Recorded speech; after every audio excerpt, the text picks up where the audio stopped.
राधे कृष्ण मित्रों, सबसे पहले मैं आप सभी से क्षमा चाहती हूँ। काफ़ी लंबे समय से मैं वीडियो नहीं डाल रही थी। आप सभी ने इतने लंबे समय तक प्रतीक्षा की, उसके लिए आप सभी का हृदय से धन्यवाद। तो चलिए कथा का आरंभ करते हैं जहाँ पर हमने विराम दिया था।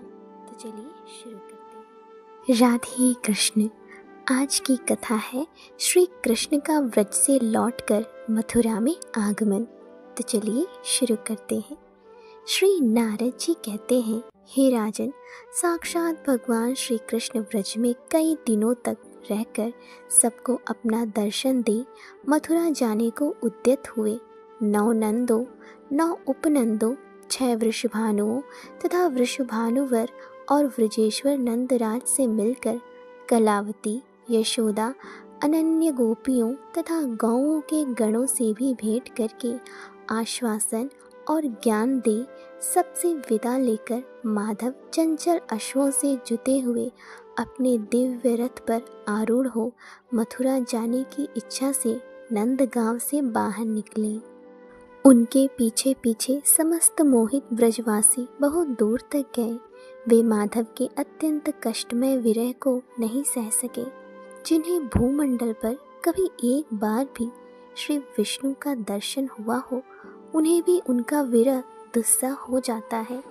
फिर जिन्हें प्रतिदिन उनका दर्शन होता रहा हो, उनको उनके विरह से कितना दुख होता होगा, इसका वर्णन कैसे किया जा सकता है। हे नरेश्वर, अपलक नेत्रों से श्रीधर के मोह की ओर देखते हुए समस्त व्रजवासी गोप स्नेह संबंध के कारण प्रेम विहल हो उनसे बोले। गोपों ने कहा, श्री कृष्ण, तुम फिर जल्दी आना और हम समस्त व्रजवासियों की रक्षा करना। जैसे पूर्व काल में तुमने देवताओं को अमृत प्रदान किया था, उसी प्रकार अब हमें अपने दर्शन की सुधा का पान कराते रहना। देव, केवल तुम ही सदा यशोदा के आनंददायक हो। तुम ही नंदराज को आनंद प्रदान करने वाले हो और तुम ही व्रजवासियों के जीवन हो। प्रभो, तुम ही इस व्रज के धन हो, गोपकुल के दीपक हो और महापुरुषों के भी मन को मोहने वाले हो। जैसे निदाग से जले हुए प्राणी को शीतल जल प्राप्त हो जाए, सर्दी से पीड़ित मनुष्य को जैसे आग मिल जाए, ज्वर से आर्त पुरुष को उपयुक्त औषध प्राप्त हो जाए और मरे हुए मानव को भी जैसे मंगलमय अमृत मिल जाए तो वे जी उठते हैं, उसी प्रकार समस्त व्रज के लिए तुम्हारा दर्शन ही जीवन है। इसलिए तुम यहीं निवास करो। इस विषय में बहुत कहने से क्या लाभ। हमारे इस जन्म अथवा पूर्व जन्म में जो कुछ भी पुण्य हुआ हो, उसके फलस्वरूप हमारा चित्त सदा तुम्हारे चरणारविंदों में लगा रहे। जिनका चित्त तुम्हारे चरण कमलों में लगा हुआ है, वे भक्तजन तुम्हें सदा ही प्रिय हैं। तुम प्रकृति से परे निर्गुण हो, तथापि अपने भक्तों के लिए सगुण हो जाते हो। तुम्हें अपने भक्त से अधिक प्रिय शिव, ब्रह्मा और लक्ष्मी भी नहीं है, जो ब्रह्मपद आदि की अभिलाषा को छोड़कर तुझ भगवान का निष्काम भाव से भजन करते हैं। वे युक्त चित्त पुरुष ही शांत एवं निरपेक्ष सुख का अनुभव करते हैं। श्री नारद जी कहते हैं, हे राजन, यों कहकर वे सब गोप प्रेम से विहल हो श्री कृष्ण के देखते देखते आनंद के आंसू बहाते हुए रोने लगे। भक्त वत्सल भगवान श्री कृष्ण के मुख पर भी अश्रु की धारा बह चली। वे प्रसन्न चेता परमेश्वर उन विरह विहल गोपों से बोले। श्री भगवान ने कहा, ब्रजवासियों, तुम सब मेरे प्राण हो और मेरे परम प्रिय हो।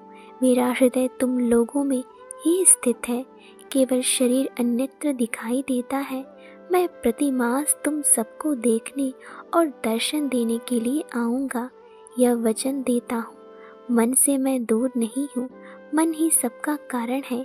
हे गोपगण, यादवों से युद्ध करने के लिए जरासंध आया है, अतः यदुवंशियों की सहायता के लिए मैं जाता हूँ। तुम्हें शोक नहीं होना चाहिए। श्री नारद जी कहते हैं, राजन, इस प्रकार उन गोपों को बार बार आश्वासन दे फिर लौटकर यशोदा सहित नंदराज को दूसरे रथ पर बिठाया और श्री दामा आदि सखाओं को साथ ले उद्धव सहित रथ पर आरूढ़ हो वे सर्व कारण भगवान मथुरा को गए। जब तक रथ उसमें जुते हुए 100 वेगशाली घोड़े और फहराती पताका से युक्त तिरंगा ध्वज तथा उड़ती हुई धूल दिखाई देती रही, तब तक अन्य व्रजवासी वहीं खड़े रहे। फिर वे अपने घर को लौट आए। श्री कृष्णचंद्र का यह परम उत्तम विचित्र चरित्र मनुष्य के महान पापों को हर लेने वाला है। जो भक्त प्रवर पृथ्वी पर इस चरित्र को सुनता है वह उत्तमोत्तम गोलोक धाम में जाता है। अगर आपको यह वीडियो अच्छा लगा हो तो कृपया इसे लाइक करें, कमेंट्स करें और अपने प्रियजनों के साथ साझा करें। और हाँ, चैनल को सब्सक्राइब करना ना भूलें। धन्यवाद।